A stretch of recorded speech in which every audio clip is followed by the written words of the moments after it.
Salam. Kasih banyak.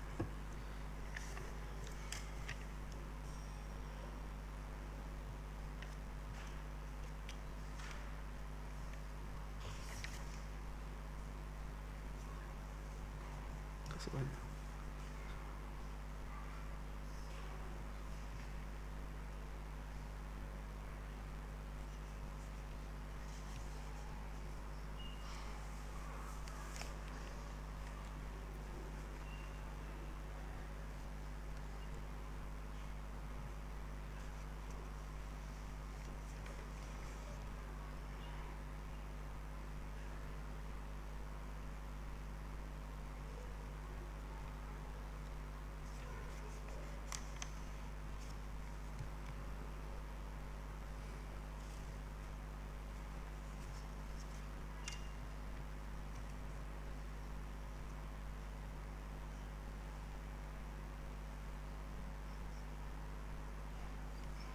Bismillahirrahmanirrahim.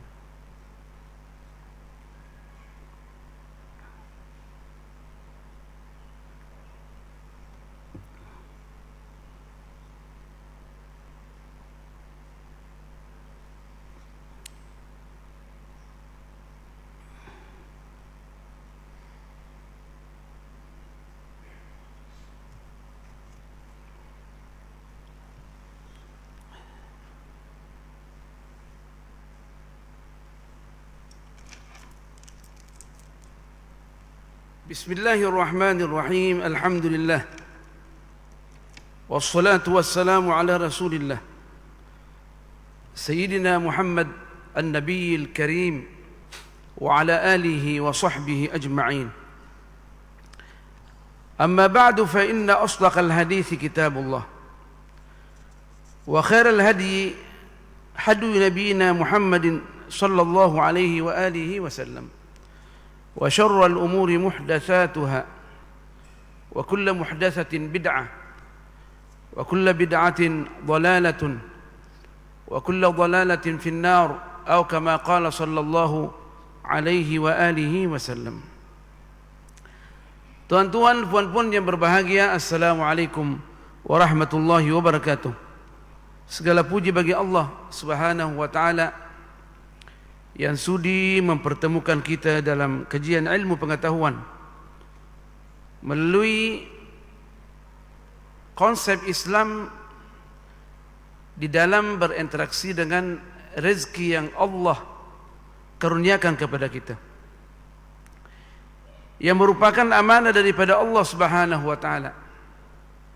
Kita akan diuji oleh Allah Subhanahu wa taala sampai di mana kita boleh meluruskan jalur al-infaq fi sabilillah. Nah, dan kita akan membahas derajah tingkatan rezeki di jalan Allah Subhanahu wa taala. Saya baru dikirimkan satu video daripada media sosial. Seorang menterjemahkan poin yang penting dalam ilmu tasawuf. Bagaimana kita nak berinteraksi dengan rezeki yang Allah limpahkan kepada kita. Saya melihat ada beberapa kesalahan dalam terjemahan. Maka saya melihat itu perlu dibetulkan. Dalam video itu dijelaskan bahwa rezeki yang paling rendah nilainya di sisi Allah Subhanahu wa taala adalah harta. Nah, itu betul secara global. Tapi tidak secara mutlak. Pada dasarnya Islam menggambarkan bahwa harta dan anak pinak itu merupakan hiasan dunia. Kita banyak tertipu. Nah, di dalam menangani masalah rezeki, masalah harta. Nah, Al-Quran mengatakan al-mal wal banuna zinatul hayatid dunya. Harta dan anak pinak itu merupakan hiasan di dunia ini. Bagaimana kita ditekankan oleh Al-Quran was sunnah supaya kita tak terpedaya dengan harta kita, dan kita semua dicoba oleh Allah Subhanahu wa taala, dan dijadikan harta itu sebagai amanah. Bagaimana kita boleh membantu orang-orang yang lemah, nah, orang-orang yang memerlukan. Nah, harta bila mana kita pandai-pandai mengatur, maka dia merupakan jalan kewalian. Nah, kalau tidak, takkan Rasulullah sallallahu alaihi wasallam memuji Sayyidina Abu Bakar As-Siddiq sebagai seorang milioner di zaman Rasulullah sallallahu alaihi wasallam. Di zaman Rasulullah bila mana milioner yakni punya emas banyak, punya perak banyak. Kita hanya punya wang kertas saja. Nah, punya wang kertas, dan satu masa dia akan berhenti dia punya nilai. Sebab kita mesti kembali kepada peraturan yang lama, yaitu mata uang daripada emas dan perak. Dan semua orang gunakan tu emas dan perak. Nah, dan akan berhenti serta-merta. Nah, uang yang kita simpan di bank sebagai uang digital, nah, akan nanti tak mempunyai nilai. Makanya itu digalakkan dari sekarang ni kita menafkahkan di jalan Allah Subhanahu wa taala, dan kita dituntut oleh Al-Quran was sunnah bagaimana kita menafkahkan harta kita di jalan Allah Subhanahu wa taala sebagai jalan untuk sampai kepada kewalian. Nah, kita mesti tahu ke mana kita nafkahkan harta kita. Nah, dan kepada siapa kita keluarkan kita punya zakat. Yang kita ketahui ada zakat yang wajib dikeluarkan. Nah, orang-orang yang menunggu ini ada 8 yang dikenal sebagai al-asnafus tsamaniyah. Asnaf yang 8 tu, yang telah dijelaskan di dalam surah Taubah ayat 60. Innamas shadaqatu lil fuqara'i wal masakini. Sesungguhnya sedekah itu yang wajib, maksudnya itu yang punya hak untuk mengambil. Dikatakan hanya bagi orang-orang yang miskin. Nah, orang-orang fakir miskin, berarti selain daripada itu tak berhak mengambil. Nah, orang-orang yang fakir dan miskin, wal 'amilina 'alaiha, dan orang bekerja sebagai kaki tangan dalam menangani zakat wajib ni. Nah, wal mu'allafati qulubuhum, dan orang yang baru masuk Islam. Nah, sebab orang yang masuk Islam ni, baru masuk Islam ni, mempunyai 1000 liku-liku. Nah, kita tengok meskipun kita berada di negara Islam, tetapi orang yang mu'allaf ni kita belum bisa kita menghandle dengan baik. Nah, kita pandai-pandai memasukkan Islam, tapi kita tak menjaga akidah mereka. Saat mereka akan diperangi oleh keluarga mereka. Nah, dan kita mempunyai tanggung jawab untuk mendidik mereka dan menaungi mereka. Kalau tak, kita akan ditanya oleh Allah Subhanahu wa taala. Makanya itu dia datang sesudah al-fuqara wal masakin. Nah, wal 'amilina 'alaiha. Nah, wal mu'allafati qulubuhum wa fir riqabi, dan orang-orang yang nak membebaskan diri dia daripada perhambaan. Ini hanya sudah menjadi kenangan sejarah, sebab kita tidak punya sudah orang-orang yang kita nak bebaskan dari perhambaan, tapi ada yang sekedudukan dengan orang-orang yang perlu kita bebaskan, seperti orang yang tertuduh dimasukkan dalam penjara. Nah, ada kes mahkamah. Nah, terutama orang-orang yang dizalimi mempunyai kedudukan menurut saya dan kajian saya sama dengan orang-orang yang hendak membebaskan dirinya. Nah, saya ditekan. Nah, banyak orang yang dituduh dengan perkara yang dia tak buat. Nah, dan kita boleh bebaskan dengan keuangan yang ada di dalam masyarakat Islam. Nah, wal ghariminah, dan orang-orang yang punya utang. Dan kita mesti yakin utang yang mesti kita bayar adalah utang tidak ada kaitannya dengan al-muamalah ribawiyah.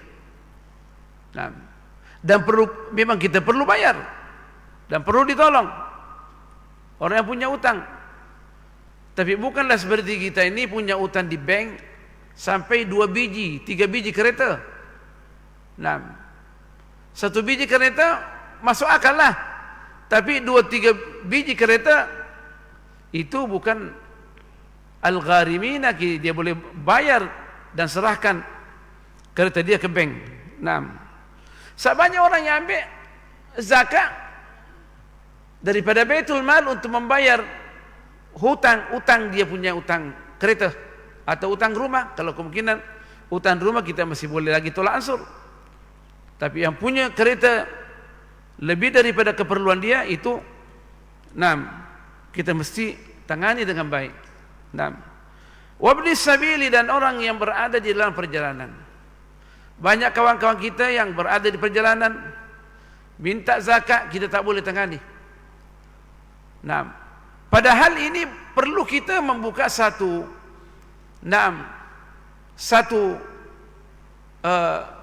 kotak khidmat, tabarruat untuk menolong orang-orang dalam perjalanan, dan itu lebih utama lagi kita tangani. Nah, kadang kita di dunia Islam ini, saya di Mesir 18 tahun. Nah, kadang kita tengok orang-orang yang dalam perjalanan sangat perlu dibantu, orang tak boleh bantu. Nah, dia kata zakat sudah dimasukkan di bank dan tidak ada peruntukan bagi orang yang berada dalam perjalanan. Ini satu kelemahan bagi Baitul Mal, sedangkan negara Islam ini adalah negara yang terkaya.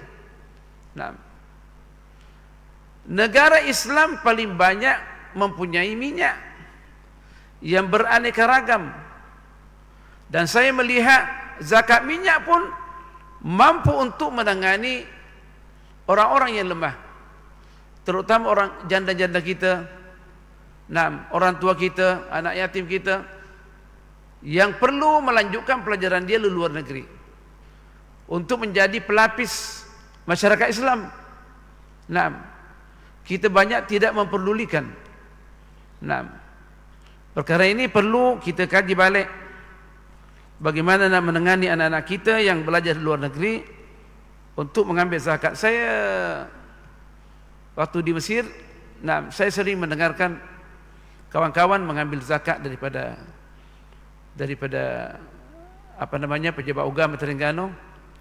Nah, tapi kita tanya, mana dia punya wakaf di negara-negara Islam ini yang banyak minyak, yang mana mereka ini mampu untuk memberikan sumbangan kepada pejuang-pejuang di Palestin. Tapi bukan saja diberikan bantuan, diperangi. Nah, diperangi orang-orang yang berjuang untuk membebaskan negara wakaf.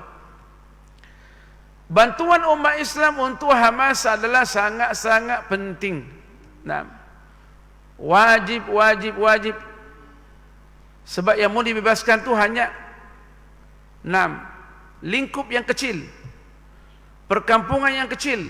Israel sudah mengambil 90% daripada tanah Palestin yang merupakan tanah wakaf bagi kita semua. Di dalam Islam kita mempunyai 3 tanah wakaf yang wajib kita bebaskan. Tidak ada alasan waktu berjumpa dengan Allah Subhanahu wa taala.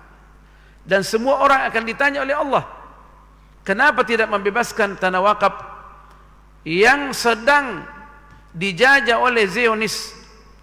Tanah wakaf Makkatul Mukarramah 1 cm, kita tak boleh meremehkan 1 cm. Kalau seandainya ada musuh Islam yang nak mengambil 1 cm, Nah, maka kita semuanya mesti bergerak. Ini satu negara sudah diambil, sisa 10% atau 5% yang perlu kita bebaskan. Dan yang menyedihkan, orang-orang Arab, negara Arab yang punya minyak, yang power, nah, bukan membantu Hamas, tapi membantu Israel. Allah, membantu Israel. Semua orang-orang yang luka-luka di Israel boleh, kalau tak saya dengar mempunyai dibayar, dia luka-luka sikit je, dibayar $2,000 Amerika. Nah, hampir 10.000 ringgit Malaysia. Nah, mana kita punya orang-orang Islam yang dibom di Palestin, di Gaza. Inna lillahi wa inna ilaihi rajiun. Sekarang ni, bila mana orang berdoa di negara Arab ni, nah, tak usah kita sebutkan namanya dia. Bila mana kita berdoa, mendoakan mujahidin fi sabilillah, maka sanksi hukum adalah penjara 2 tahun. Allah, itu yang menjadikan tu. Nah, penjara 2 tahun. Nah, dicampur lagi dengan kemungkinan dia akan disaman. Saya berdoa saja. Belum lagi memberikan bantuan kepada Hamas. Makanya itu harapan al-mujahidun yang lebih utama mendapatkan bantuan daripada kita. Nah, kalau kita tidak boleh memberikan bantuan kepada mereka melalui persenjataan dan melalui jasmani kita, maka kita diwajibkan berdoa, senantiasa berdoa kepada Allah Subhanahu wa taala agar mereka dipelihara di sisi Allah Subhanahu wa taala. Sebenarnya bukan yang mereka diuji, kita diuji oleh Allah Subhanahu wa taala. Sejauh mana kita nak menolong saudara kita. Nah, ulama mengatakan selagi kita sudah mengadakan persaksian di hadapan Allah Subhanahu wa taala dan mengatakan asyhadu an la ilaha illallah wa asyhadu anna Muhammadar Rasulullah, maka pada saat itu wajib kita membantu pejuang-pejuang kita. Nah, bila mana kita mengingkari, boleh kita punya syahadat tidak sah kalau kita mengingkari.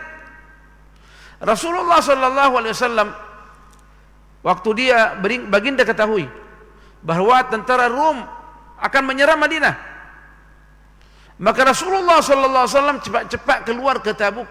Tabuk ini perbatasan antara Madinah dengan Syria. Cepat-cepat keluar. Dan Rasulullah sallallahu alaihi wasallam mengatakan ada orang yang bersama dengan kita, mendapatkan pahala sama dengan kita, tapi dia di Madinah. Nah, di mana saja kita mengadakan perjalanan, di lereng-lereng gunung ke, nah, maka mereka juga mendapat pahala sama dengan pahala orang yang berjihad di jalan Allah Subhanahu wa taala. Jadi kita berdoa. Nah, setiap saat kita diminta berdoa untuk mendoakan saudara kita. Saya ditanya kemarin, salah seorang pensyarah di universiti, dia nak mengeluarkan zakat.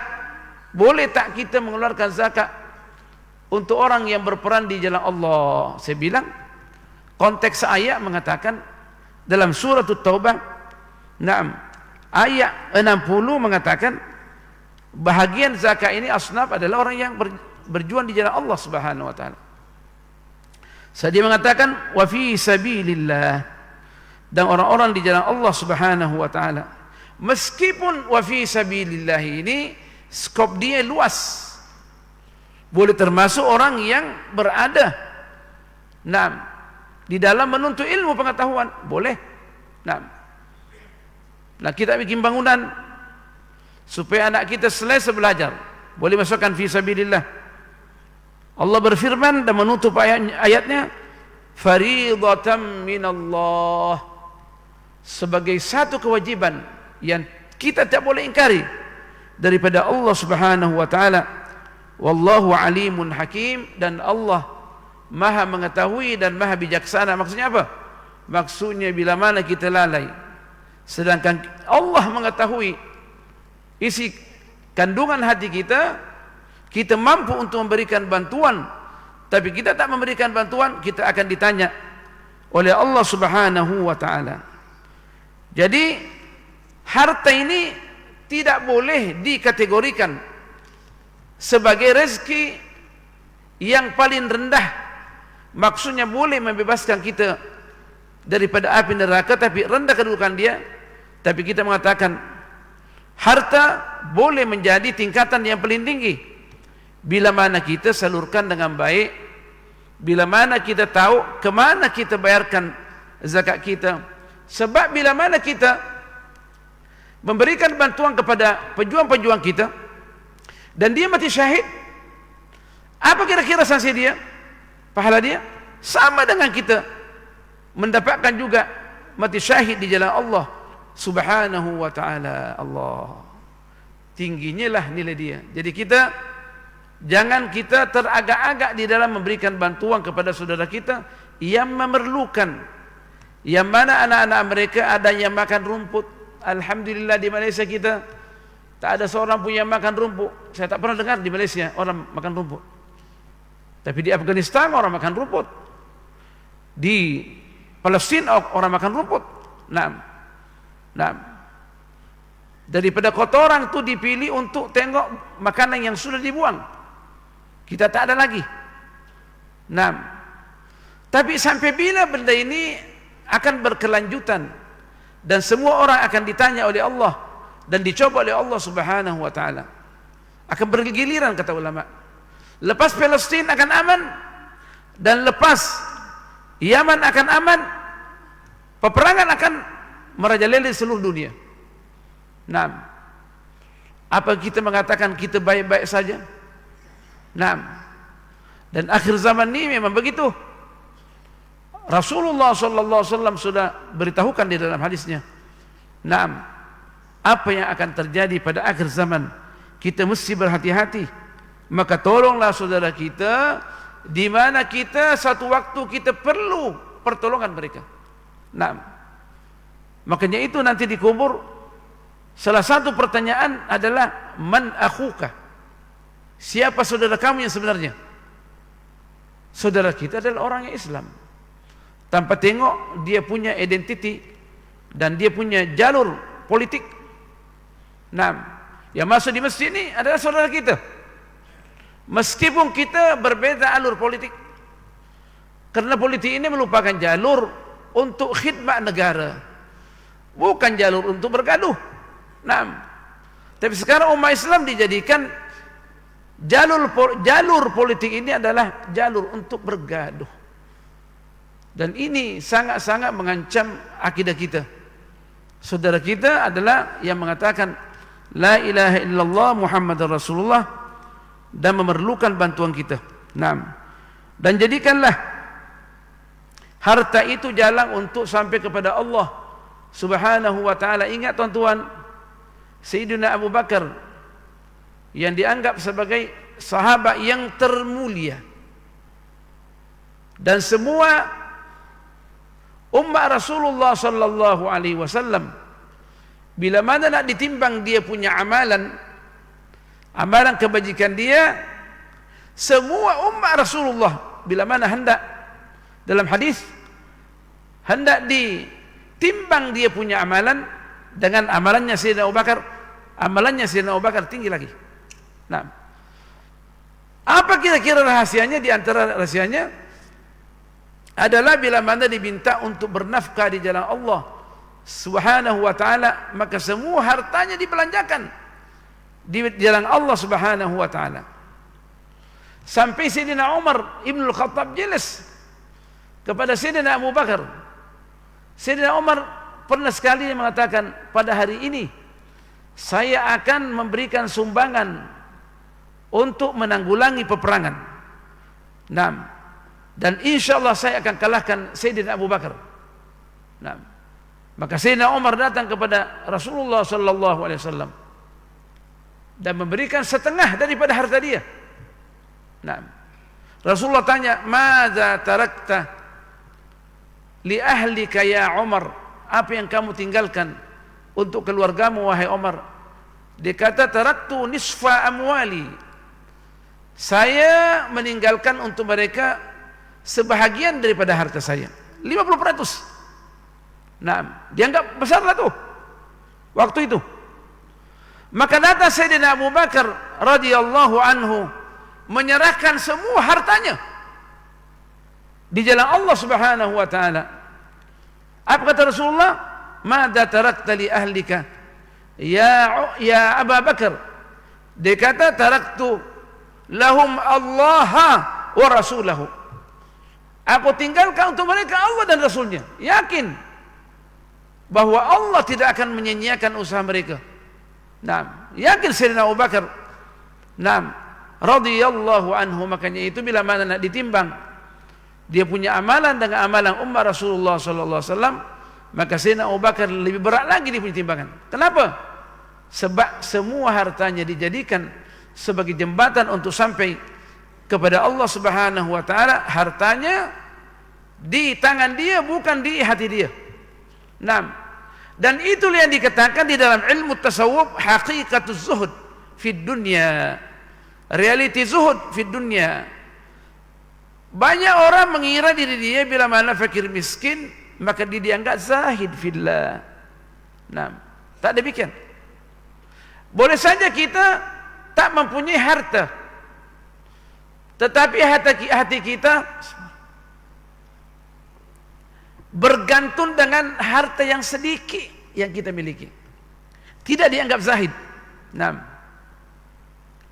untuk merealisasikan martabat yang Rasulullah jelaskan, izhad fid dunya yuhibbakan nas. Zuhudlah di dunia ini supaya orang mencintai kamu. Wazhad mimma izhad fid dunya yuhibbakallah. Zuhudlah di dunia ini supaya Allah mencintai kamu. Wazhad fi mimma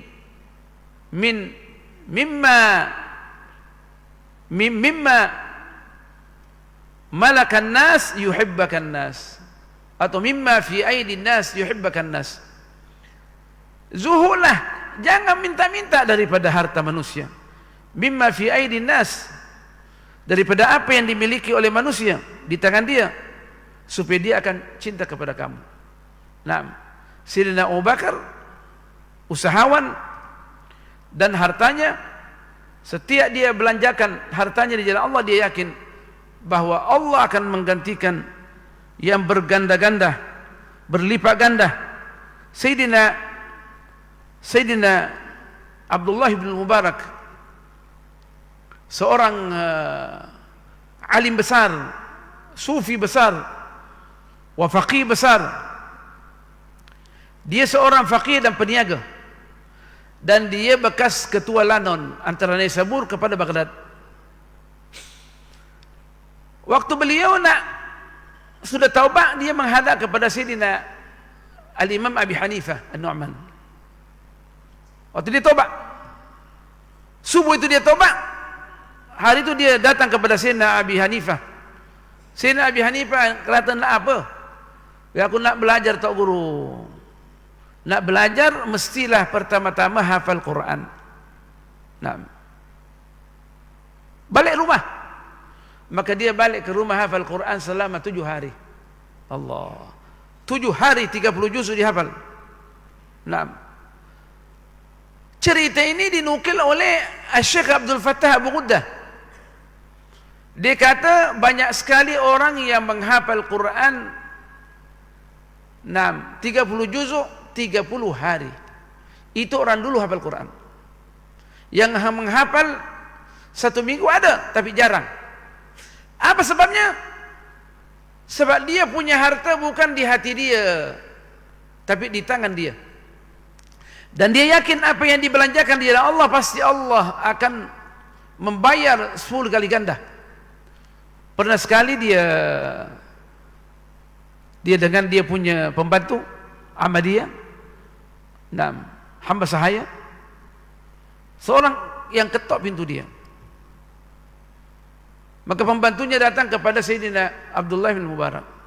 Dia kata, ada orang minta, ada orang di pintu minta. Maka Sayyidina Abdullah Mubarak kata, telur yang 10 tu berikan semua orang yang minta. Pada waktu itu tak mempunyai kecuali 10 telur saja, 10 biji telur. Nah, lepas dia serahkan telur tu, maka ada orang yang ketok pintu, membawa telur 100 biji. Nah, 90 biji. Sayyidina Abdullah Mubarak langsung bangun, hitung telur tu, 90 saja. Nah, dan ini janji Allah bagi orang yang memberikan nafkah di jalan Allah akan digandakan 10 kali. Ditanya dia punya amah, berapa banyak yang kau berikan kepada amah tadi itu? Dia kata, aku kasih 9 je. Bapak 9 kan kita ada telur 10. Sebab kalaulah kita berikan semua, kita nak makan apa? Nah, kata Abdullah Mubarak, itulah karena engkau punya keimanan lemah, maka Allah balas sesuai dengan keimanan kamu yang lemah. Kalau seandainya berikan 10, pasti Allah akan membayar 100. Naam. Dan ini dijelaskan di dalam banyak ayat. Naam. Allah berfirman, "Matsalul ladzina yunfiquna amwalahum fi sabilillahi kamatsali habbatin anbatat sab'a sanabilah fi kulli sumbulatin mi'atu habbah wallahu yudha'ifu liman yasha'." Wallahu wasi'un alim. Perumpamaan orang yang menafkahkan harta dia di jalan Allah Subhanahu wa taala mengikut konsep yang skop yang sahih. Naam, sama dengan orang yang membelanjakan, orang yang menafkahkan 1 biji daripada tanam dia, atau dia menanam 1 biji akan mengeluarkan 1 bilai atau 1 ikatan. Pada setiap 1 ikatan itu adalah 100 biji. Dan Allah boleh saja gandakan mengikut kita punya kualiti zakat kita dan kualiti infak kita. Allah boleh memberikan gandaan daripada sedekah kita lebih daripada 10 dan 70. Dan Allah boleh menggandakan lebih daripada 700. Wallahu yudha'ifu liman yasha'. Wallahu wasi'un alim. Allah sangat luas biasa dia punya harta, kekayaan. Dan Allah lebih mengetahui bagi orang-orang yang nak menafkahkan harta dia jalan Allah Subhanahu wa taala. Cuma kita jangan mengetes Allah Subhanahu wa taala. Nak mencoba Allah Subhanahu wa taala. Tetapi bagi orang yang memerlukan bantuan di jalan Allah Subhanahu wa taala, banyak bersedekah. Bagaimana saya nak bersedekah? Saya nak punya harta. Dikatakan kalau kita bersedekah, kita tak punya harta. Taruhlah kita tak mempunyai kecuali 1 ringgit saja. Dan orang tu mempunyai 1 bilion kekayaan. Kita mengeluarkan zakat nafkah 1 ringgit. Dianggap di dalam Islam telah berinfak di jalan Allah semua harta dia. Dia mempunyai harta 1 bilion. Berapa lagi yang tinggal? Kalau 1 milion dia keluarkan, belum lagi boleh mengalahkan 1 ringgit. Sebab Allah Subhanahu wa taala nak melihat kita sejauh mana kita boleh mengeluarkan dunia yang ada dalam isi hati kita. Nah, bila mana bersih hati kita daripada pengaruh dunia, maka Allah akan melimpahkan karunia-Nya kepada kita. Nah, makanya itu dalam hadis dikatakan ada 2 malaikat tiap-tiap hari turun ke bumi. Nah, mendoakan orang yang menafkahkan hartanya di jalan Allah Subhanahu wa taala dan mengatakan salah seorang daripada mereka, Allahumma a'ti munfiqan khalafan. Ya Allah, berikanlah balasan dan ganti rugi daripada orang yang bernafkah di jalan Allah Subhanahu wa taala. Dan yang lainnya mengatakan Allahumma a'ti mumsikan talafan. Maka jadikanlah orang yang kedeku itu menjadi bangkrut, tak punya apa-apa. Orang yang tidak mau bersedekah di jalan Allah Subhanahu wa taala, maka dia mudah untuk mendapatkan bala daripada Allah Subhanahu wa taala. Nah, accident kereta dia, anak dia bermasalah. Karena dikatakan bila mana kita bersedekah di jalan Allah Subhanahu wa taala, terutamanya kita telah berbuat satu pelanggaran. Orang yang berbuat satu pelanggaran, dia akan terdadakan turunnya bala kepada dia dan keluarga dia. Apa yang boleh menghalang turunnya bala itu adalah as-sadaqatu wal infaqu fi sabilillah. Jadi bila mana kita punya kesalahan, cepat-cepat mengeluarkan sedekah agar Allah Subhanahu wa taala menjaga kita daripada sebarang bala. Dan dikatakan bahwa sebaiknya kita jangan tinggalkan setiap subuh meskipun RM1. Tak punya RM1, keluarkan 1 sen. Allah menilai. Nah, memanglah manusia kalau kita mengeluarkan 10 sen, Allah 10 sen dia keluarkan juga ya. Di sisi ini adalah kecil. Tapi di sisi Allah bila mana dia tak punya kecuali 10 sen, boleh mengeluarkan juta-juta. Sebab Allah nak tengok kita mengeluarkan sedekah, dia tengok hati kita. Sejauh mana kita punya hati tidak bergantung dengan harta kita. Makanya itu Allah berfirman, wa may yuqa syuhha nafsihi, dan sesiapa yang dijaga daripada sifat kedeku dia, fa ulaika humul muflihun, maka dia sungguh-sungguh orang yang berjaya, tak disentuh oleh api neraka. Jadi harta ini merupakan jalan untuk sampai kepada kewalian yang sebenarnya. Bila mana kita tahu bagaimana kita menafkahkan harta kita di jalan Allah Subhanahu wa taala. Abdurrahman ibnu Auf, salah seorang sahabat yang peniaga, milioner. Dia dianggap salah seorang daripada 10 yang dijamin masuk syurga. Kenapa? Karena semua hartanya dinafkahkan di jalan Allah Subhanahu wa taala dengan cara yang paling mulia. Semua hartanya yang masuk kepada Sayyidina Abdurrahman bin Auf merupakan jalur yang halal. Naam, karena dikatakan dalam hadis, bagi orang yang mengeluarkan nafkah dengan pendapatan yang halal, maka Allah Subhanahu wa taala akan menerima dengan tangan kanannya, maksudnya dengan penuh kemuliaan, dan Allah terima dan Allah berkati. Kemudian Allah menginvestment harta yang kita keluarkan dari halal itu meskipun RM1. Nah, meskipun RM1, Allah akan memperbanyak, mengembangkan harta yang kita keluarkan.